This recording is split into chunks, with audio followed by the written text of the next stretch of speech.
Hello दोस्तों, नमस्कार। स्वागत है आपका एडवांस एग्रीकल्चर यूट्यूब चैनल पर।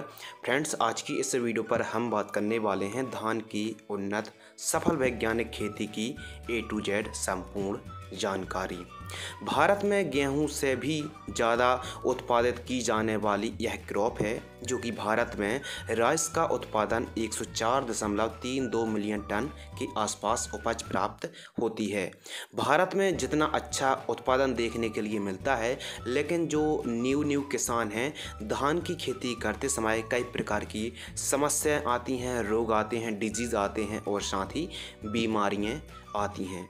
तो कई प्रकार की प्रॉब्लम्स हैं, जैसे brown plant hopper, green leaf hoppers जैसे डिजीज़ आते हैं, इंसेक्ट आते हैं, हल्दी रोग आता है। इसके अलावा तना छेदक, सीड ब्लाइट जैसे कई प्रकार के जो बीमारी और डिजीज़ आते हैं।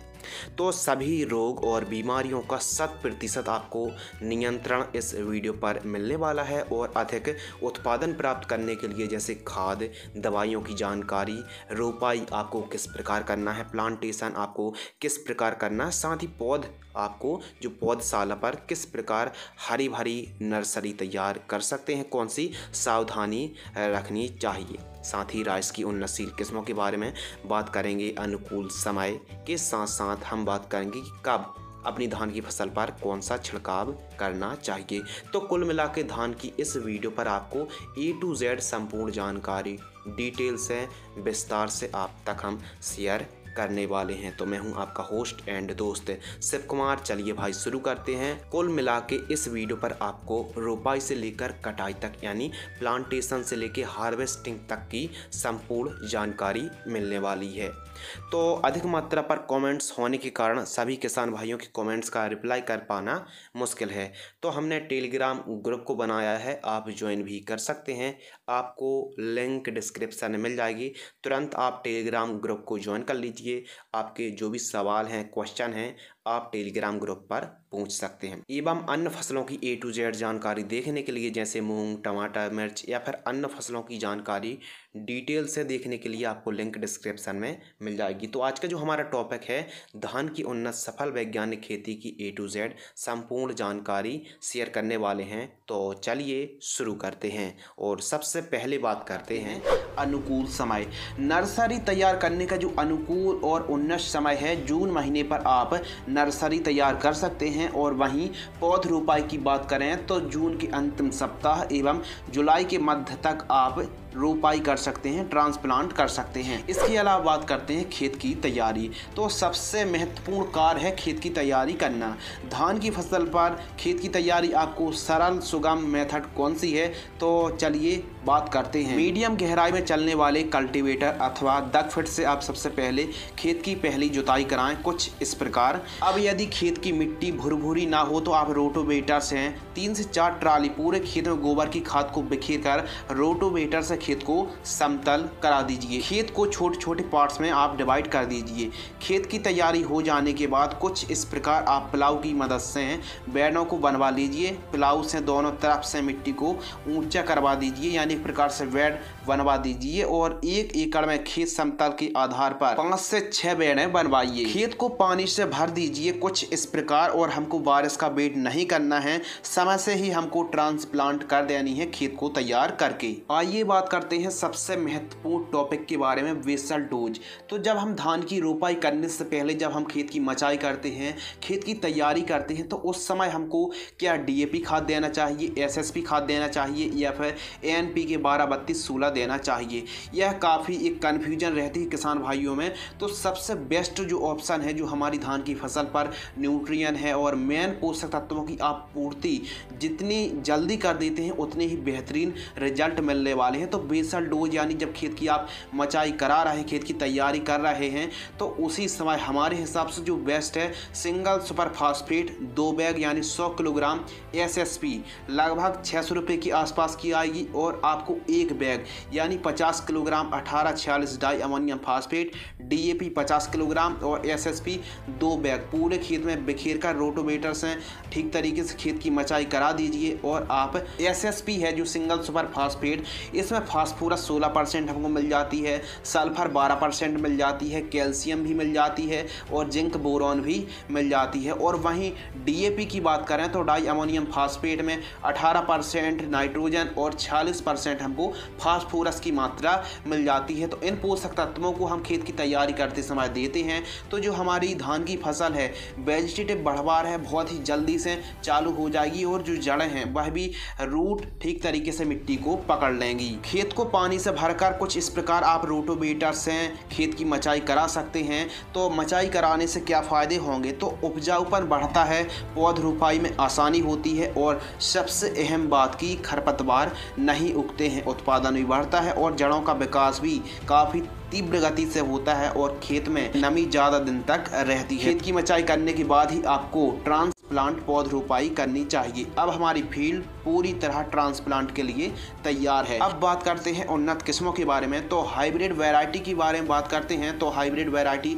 6444 गोल्ड, JK 2082, कावेरी की 468, राशि RHR की 333। बासमती धान की वेस्ट वैरायटी के बारे में बात करें तो 1121, 1509, 1718, 1637, 1728 जैसी वैरायटी को आप लगा सकते हैं। और आपके एरिया में मिट्टी के हिसाब से, जलवायु के हिसाब से, ड्यूरेशन के हिसाब से, क्लाइमेट्स के हिसाब से, वातावरण के हिसाब से, एनवायरनमेंट के हिसाब से ही आपको सूटेबल उन्नतशील वैरायटी का आपको चयन करना चाहिए। आइए बात करते हैं धान की नर्सरी तैयार करने की सबसे आसान सरल मेथड।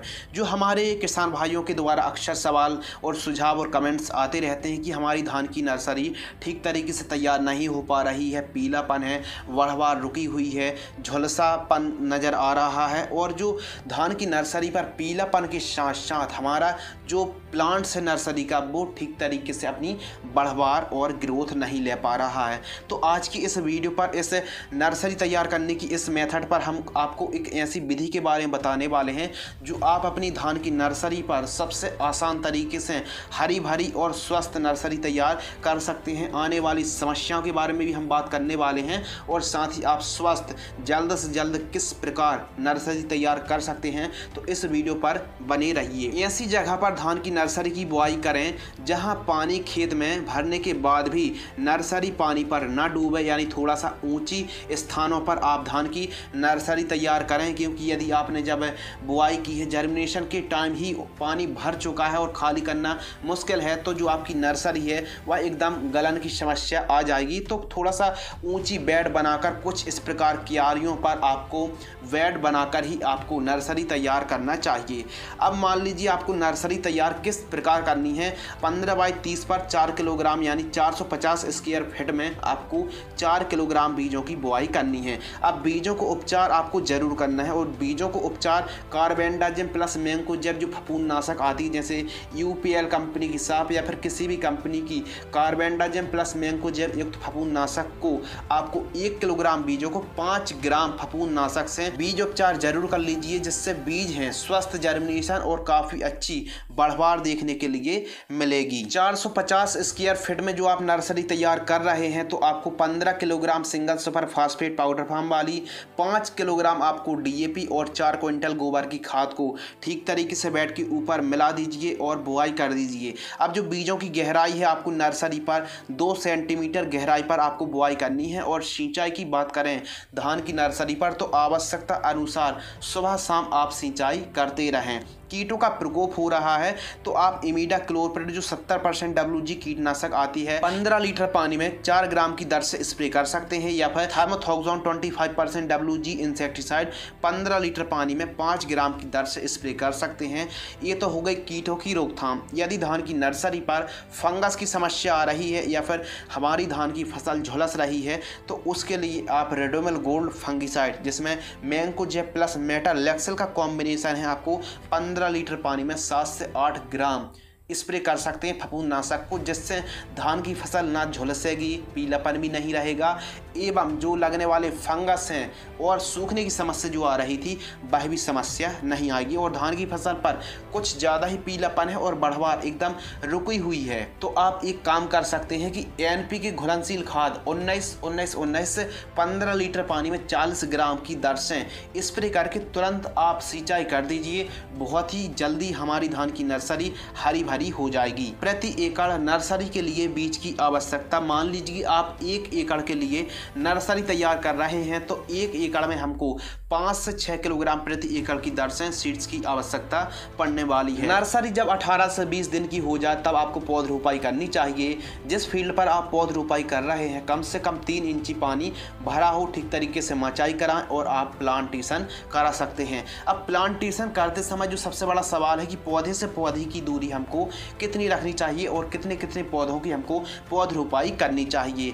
तो मान लीजिए हल्की कोई वैरायटी है या फिर हाइब्रिड वैरायटी है तो आप 15 से 18 सेंटीमीटर पौधे से पौधे की दूरी रख सकते हैं। यदि आपने बासमती वैरायटी का चयन किया है तो पौधे से पौधे का जो डिस्टेंस है 18 से 20 सेंटीमीटर की दूरी पर आपको रोपाई करनी चाहिए। और जब आप रोपाई कर रहे हैं तो पौधे की रोपाई 3 सेंटीमीटर गहराई पर ही आपको करना है। अब पौधे की संख्या के बारे में बात करते हैं तो यदि आपका धान का प्लांट्स स्ट्रॉन्ग है, मजबूत है, यानी नर्सरी काफ़ी अच्छी है तो आपको एक एक पौधे की पौध रोपाई करनी चाहिए। और यदि आपका जो पौधा है धान का वो थोड़ा सा वीक है, थोड़ा कमज़ोर है तो आप 2-2 पौधे की भी पौध रोपाई कर सकते हैं। नर्सरी से पौधे बाहर निकालते समय आपको एक बात ध्यान रखना है कि जो खरपतवार निकल रहे हैं उनको भी आप ट्रांसप्लांट ना करें, यानी खरपतवार को आप नर्सरी से निकालते समय अलग करते जाएं खरपतवार को, और अंतिम बार जो नर्सरी है उस पर आप इमिडाक्लोप्रिड का स्प्रे करें और उसके बाद ही आप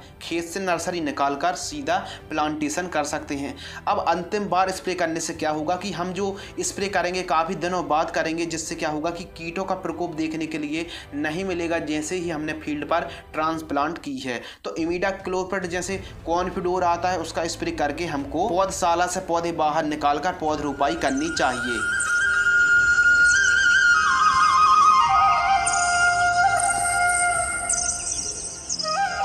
अब हमारी धान की पौध रोपाई पूरी तरह कंप्लीट हो चुकी है।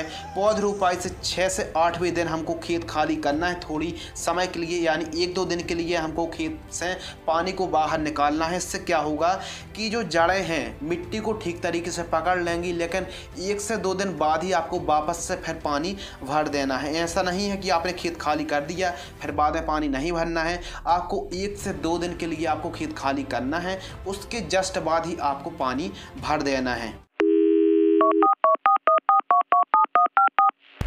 धान की फसल पर खरपतवार की रोकथाम। अब जो खरपतवार की समस्या है ये उन किसान भाइयों के सामने ज़्यादा आई होगी जिन किसान भाइयों ने खेत की मचाई नहीं करवाई है या फिर खेत ठीक तरीके से नहीं भर पाया है, ठीक तरीके से वारिस नहीं हो पाई है, तो जिससे खरपतवार उग गए हैं। कारण कोई से भी हो सकते हैं, लेकिन जिन किसान भाइयों के खेतों पर खरपतवार उग चुके हैं, मोथा हो या फिर गाजर घास हो या फिर चौड़ी या फिर सकली पत्ती के खरपतवार के लिए बेस्ट कौन सी दवा है या बेस्ट कौन सा कॉम्बिनेशन है जो हम अपनी धान की फसल पर यदि स्प्रे करते हैं, कब स्प्रे करना है? जब 3 से 4 पत्ती के खरपतवार दिख रहे हों तब हमको स्प्रे करना चाहिए खरपतवार नाशक का। अब कौन सा खरपतवार नाशक का कॉम्बिनेशन बेस्ट है तो इसकी वीडियो तो हमने अपलोड कर रखी है, लेकिन यह A to Z वीडियो हो तो इस पर आपको A to Z जानकारी ही मिलने वाली है। तो यदि आपने इस वीडियो को अभी तक लाइक नहीं किया है तो वीडियो को लाइक ज़रूर कर दीजिए ताकि हम आपके लिए नई नई वीडियो बनाने के लिए मोटिवेट होते रहें। तो धान की फसल पर चौड़ी पत्ती और सकली पत्ती मोथा खरपतवार को भी कंट्रोल कर पाएंगे, दूब घास को भी, गाजर घास को भी, और आप जंगली चौलाई को भी बड़े ही आसानी से कंट्रोल कर पाएंगे। तो आपको एक कॉम्बिनेशन लेना है, तो कॉम्बिनेशन और जो जानकारी है प्रति एकड़ की दर से ही हम आपको बता रहे हैं। बिस्पायरिवेट सोडियम 10% आता है जो SC फॉर्म में आपको, जैसे नॉमिनी गोल्ड है, आपको 100 ml लेना है और उसके साथ बायर कंपनी की बिप सुपर लेना लेना है आपको 50 ml और साथ ही आपको एक डिब्बी लेना है मेट सल्फ्यूरॉन मिथाइल 10% प्लस क्लोरम्यूरॉन इथाइल 10% जो WP फॉर्म में आती है खरपतवार नाशक 8 ग्राम लेना है। तो इन तीनों को मिक्स करके आपको 150 लीटर पानी में घोलकर स्प्रे कर देना है। कब स्प्रे करना है? जब खरपतवार 3 से 4 पत्ती के दिख रहे हों तब आपको खरपतवार नाशक इस कॉम्बिनेशन को स्प्रे प्रति एकड़ की दर से स्प्रे कर सकते हैं। ये तो बात हो गई जिन किसान भाइयों के सामने खरपतवार की समस्या आ रही थी तो वे खरपतवार नाशक का स्प्रे कर सकते हैं। इसके अलावा बात करते हैं सबसे जरूरी, महत्वपूर्ण और अनिवार्य टॉपिक, धान की फसल को गिरने से कैसे बचाएं।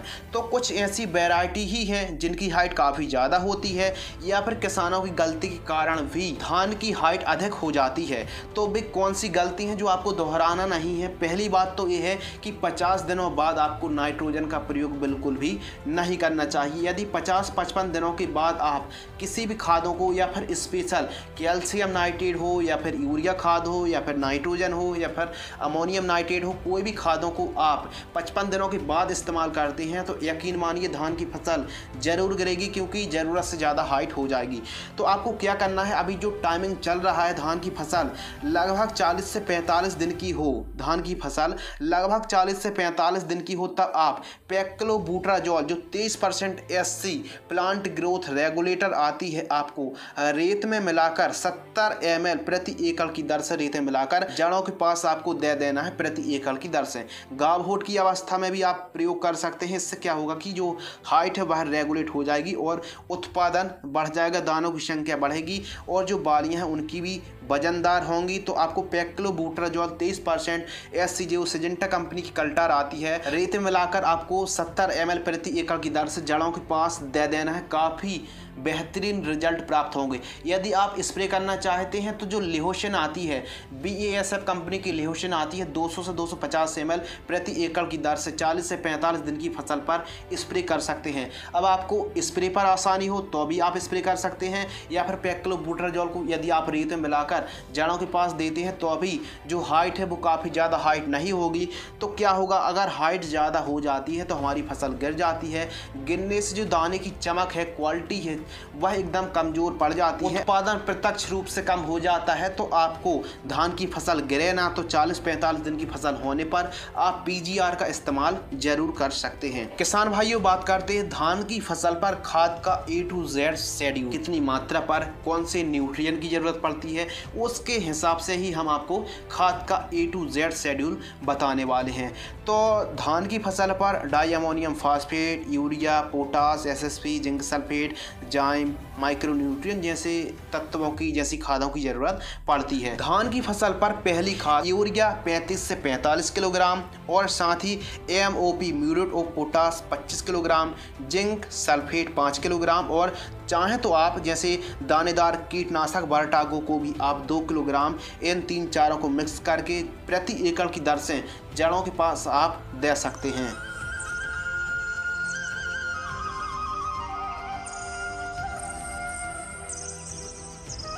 धान की फसल पर दूसरी खाद, तो दूसरी खाद पर आप जब धान की फसल 20 से 30 दिन की होती है तो आप यूरिया 45 किलोग्राम, सागरिका दानेदार CBD एक्सट्रैक्ट है 10 किलोग्राम और चाहें तो आप माइक्रो न्यूट्रिएंट किसी अच्छी कंपनी का 5 किलोग्राम, इन तीनों को मिक्स करके प्रति एकड़ की दर से जड़ों के पास आप दे सकते हैं।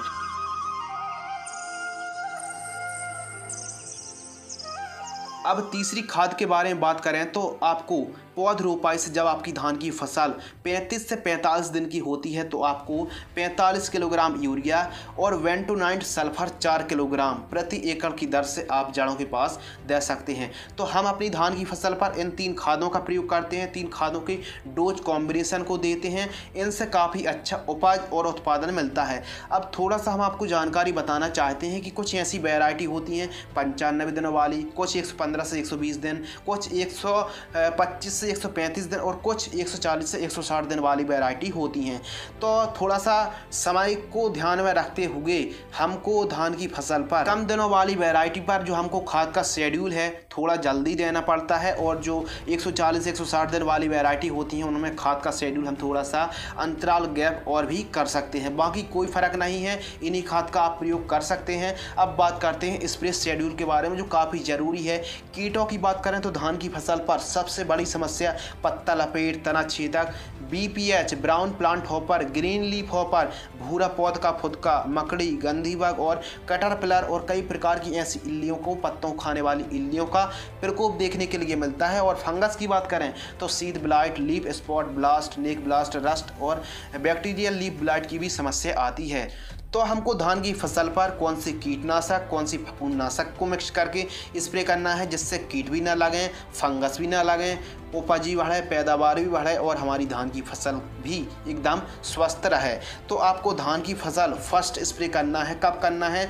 जब धान की फसल पौध रोपाई से 40 से 60 दिनों की होती है तब हमको फर्स्ट स्प्रे लेना चाहिए। तो फर्स्ट स्प्रे पर वायर कंपनी की नेटिवो 120 ग्राम और कार्टॉप हाइड्रोक्लोराइड 50% SP इंसेक्टिसाइड 250 से 300 ग्राम लेना है, और PI की ओशिन इंसेक्टिसाइड जो आती है special green leaf hoppers, brown plant hopper को कंट्रोल करने के लिए 100 ग्राम लेना है, और 100 ग्राम की कीमत मार्केट में 600 रुपये के आसपास उपलब्ध हो जाती है। वायर कंपनी की नेटिवो 100 ग्राम का पैक मार्केट में 700 रुपये के आसपास उपलब्ध हो जाता है। धान की फसल पर फर्स्ट स्प्रे पर नेटिवो, कार्टॉप हाइड्रोक्लोराइड और PI की ओसिन, इन तीनों को मिक्स करके 150 लीटर पानी में घोलकर स्प्रे कर रहे हैं। अब जो धान की फसल पर फर्स्ट स्प्रे है इसका जो खर्च आने वाला है 1500 से 1600 रुपये के आसपास हमको 1 एकड़ का खर्च आएगा फर्स्ट स्प्रे पर। अब हमारे किसान भाई बोलेंगे कि आप फर्स्ट स्प्रे 40 से 60 दिनों पर बोल रहे हैं, तो क्या हमारी धान की फसल 20, 25, 30 दिन की होने पर क्या पत्ता लपेट का प्रकोप देखने के लिए तो नहीं मिलेगा? जी नहीं मिलेगा। यदि आपने जो हमने खाद का शेड्यूल बताया है, फर्स्ट खाद पर हमने वर्टागो इंसेक्टिसाइड को बताया है जो आपको खाद के रूप में जड़ों के माध्यम से देना है। वह एक सिस्टमिक कीटनाशक है, सिस्टमिक दानेदार कीटनाशक है जो स्पेशल पत्ता लपेट और तना छेदक की रोकथाम करने के लिए काफ़ी अच्छा दानेदार कीटनाशक है। तो धान की फसल पर आपको फर्स्ट स्प्रे 40 से 60 दिनों के मध्य आपको स्प्रे लेना चाहिए। धान की फसल पर फर्स्ट स्प्रे पर हम बायर कंपनी की नेटिवो ले रहे हैं। नेटिवो एक फफूंदनाशक भी है और एक बैक्टीरिया साइड भी है जो हमारी धान की फसल पर लगने वाले सीड ब्लाइट के साथ साथ लीफ स्पॉट ब्लास्ट के साथ साथ बैक्टीरिया लीफ ब्लाइट की भी रोकथाम करने के लिए काफ़ी अच्छा ऑप्शन है, काफ़ी अच्छी फफूंदनाशक है। इसके साथ कार्टॉप हाइड्रोक्लोराइड ले रहे हैं जो हमारी धान की फसल पर पत्ता लपेट और तना छेदक की रोकथाम करने के लिए काफ़ी कारगर कीटनाशक है, और PI की ओशिन ले रहे हैं 100 ग्राम जो मुख्य रूप से धान की फसल पर BPH, brown plant hopper, green leaf hopper, भूरा पौध का फुदका की रोकथाम करने के लिए प्रिवेंटिव में भी काफ़ी अच्छा करेगा, और रोग आने के प्रारंभिक चरणों पर ही हमारी धान की फसल पर ओशिन अच्छा काम करेगा। इसके अलावा बात करते हैं सेकंड स्प्रे। तो धान की फसल पर पहले स्प्रे से दूसरा स्प्रे हमको 15 से 20 दिनों का अंतराल रखकर स्प्रे करना है सेकंड। अब सेकंड स्प्रे आप चाहें तो 65 से 85 दिनों की मध्य कर सकते हैं। तो सेकंड स्प्रे पर आपको BASF कंपनी की एडेक्सार आपको फफूंदनाशक लेनी है 250 से 300 ml, और उसके साथ वाइफेंथ्रीन 10% EC हमको लेना है 250 ml, और हमको साथ में मिक्स करना है स्ट्रेप्टोसाइक्लिन सल्फेट 6 ग्राम। इन तीनों को मिक्स करके आपको 150 लीटर पानी में घोलकर स्प्रे कर देना है। धान की फसल पर हमने 2 स्प्रे के बारे में बताया। तो जो 140 से 160 दिन की जो वैरायटी हैं उन पर 2 स्प्रे की तो काफ़ी ज़्यादा ज़रूरत पड़ ही जाती है। यदि आपने धान की कोई ऐसी वैरायटी लगा रखी है जो 115 से 125 दिनों के आसपास पककर तैयार हो जाएगी, तो आप एक स्प्रे पर, केवल एक स्प्रे पर आप धान की फसल पर सभी कीटों को और फंगस की रोकथाम कर पाएंगे। लेकिन उसकी टाइमिंग एकदम करेक्ट होनी चाहिए, और यदि आप चाहें तो पहली खाद पर दानेदार कीटनाशक का जरूर प्रयोग करें। जो धान की फसल पर स्पेशल पत्ता लपेट और तना छेदक की आप रोकथाम दानेदार कीटनाशक से भी कर सकते हैं, तो खाद के रूप में आप दानेदार कीटनाशक का प्रयोग कर सकते हैं। और धान की फसल पर केवल आप एक स्प्रे भी करते हैं तो यकीन मानिए ना तो कीट लगेंगे ना तो फंगस आएंगे, और जो टाइमिंग है 50-60 दिनों पर फर्स्ट स्प्रे आप ले सकते हैं। यदि धान की फसल पर BPH का बड़ी मात्रा पर प्रकोप हो जाता है तो आप डुपॉन्ट का पेक्सालोन का भी स्प्रे कर सकते हैं। कब करना है? जब धान की फसल पर BPH कंट्रोल के बाहर हो जाए तो आप पेक्सालोन का स्प्रे ले सकते हैं। उत्पादन के बारे में बात करें तो प्रति एकड़ की दर से प्रोडक्शन यह वैरायटी पर निर्भर करता है, यह मिट्टी पर निर्भर करता है, यह क्लाइमेट्स पर निर्भर करता है, तो कई बिंदुओं पर उत्पादन निर्भर करता है। वैसे ओवरऑल देखा जाए तो 22 क्विंटल से लेके 35 क्विंटल तक प्रति एकड़ की दर से उत्पादन होता है। और आप हमें कमेंट सेक्शन में जरूर बताएं कि आपने अधिकतम 1 एकड़ से कितना उत्पादन लिया है। दोस्तों, आज की इस वीडियो पर हमने धान की उन्नत खेती की A to Z संपूर्ण जानकारी बताई। इस वीडियो को देखने के बाद कोई भी नया किसान बड़े ही आसानी से धान की उन्नत प्रोडक्शन, उन्नत उत्पादन निकाल सकता है। तो इस वीडियो पर हमने धान की उन्नत खेती की बुआई से लेकर कटाई तक की A to Z संपूर्ण जानकारी शेयर की। यदि आपको यह वीडियो पसंद आती है तो वीडियो को लाइक और किसान हित पर इस वीडियो को शेयर जरूर करें ताकि अन्य किसान भाइयों तक यह जानकारी समय पर पहुंच सके। और अधिक जानकारी के लिए आप हमारी वेबसाइट advanceagriculture.in पर भी विजिट कर सकते हैं। तो मैं आपका दोस्त शिव कुमार, मिलते हैं कुछ और इंटरेस्टिंग, नॉलेजेबल और महत्वपूर्ण ज्ञानवर्धक जानकारी के साथ। तब तक के लिए धन्यवाद। नमस्कार। जय जवान जय किसान।